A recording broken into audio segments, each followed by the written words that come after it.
Fanfic Corner, presented by Animal Girl. Pokemon Rebels, Chapter 1, written and read by Animal Girl. The Umbreon stalked through the grass plains of Lothal. The creature he was hunting had no idea he was there. Just as he was about to strike, a ship flew overhead, scaring his prey. The Umbreon looked up at the TIE Fighter as the TIE Fighter flew towards the nearby town. Growling in frustration, he turned and headed back to his mate and their den.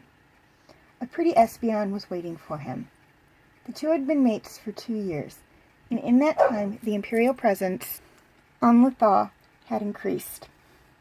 Many of the Pokemon that lived there on Lothal's plains had vanished.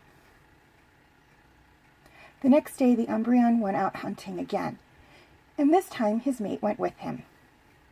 They needed the food, and 2 hunters were better than 1. However, the prey was difficult to be found. Half killed off by the Empire, and the other half frightened away. The Umbreon and Espeon hadn't had a decent meal since the Empire showed up. By the end of the day, both were too tired to return to their den, collapsing from hunger where they stood. Neither one noticed the ship that landed nearby, or the human and the Twi'lek who found them. The poor things are half-starved and badly hurt, the Twi'lek said, looking at their bloody paws.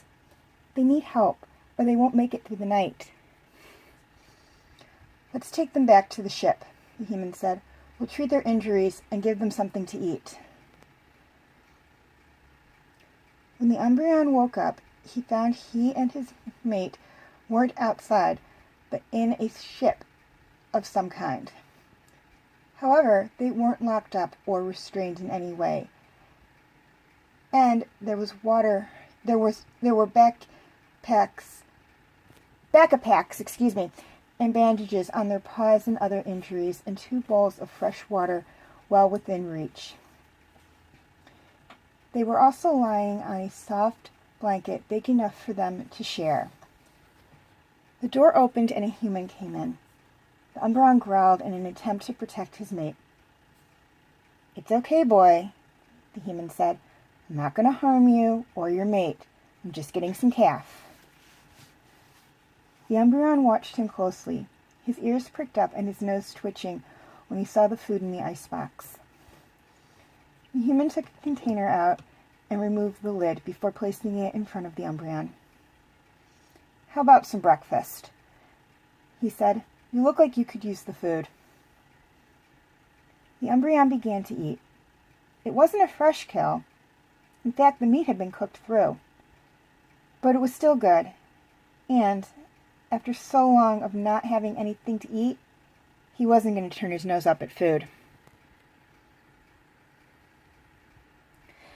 The Espeon and Umbreon stayed on the ship with the human and Twi'leks for 2 weeks. In that time, their injuries healed completely, and they had gotten nice and fat. Not overweight, but their ribs no longer showed through their skin, and their fur was nice and glossy.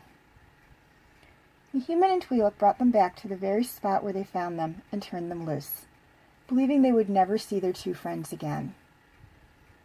However, the 2 Pokemon had other plans. When the human and Twi'lek returned from delivering food to a small village, they found the Espeon and Umbreon waiting for them on the ship's ramp. "What are you 2 doing here?" the human asked, petting the Umbreon, whom he had formed a bond with over the past 2 weeks. "I think they want to stay with us, Keenan," the Twi'lek said. "I think we should let them. They're so sweet, and they can protect the ghost when we're not here. They'd also make great company." "You're right," the human, Keenan said, petting the Umbreon.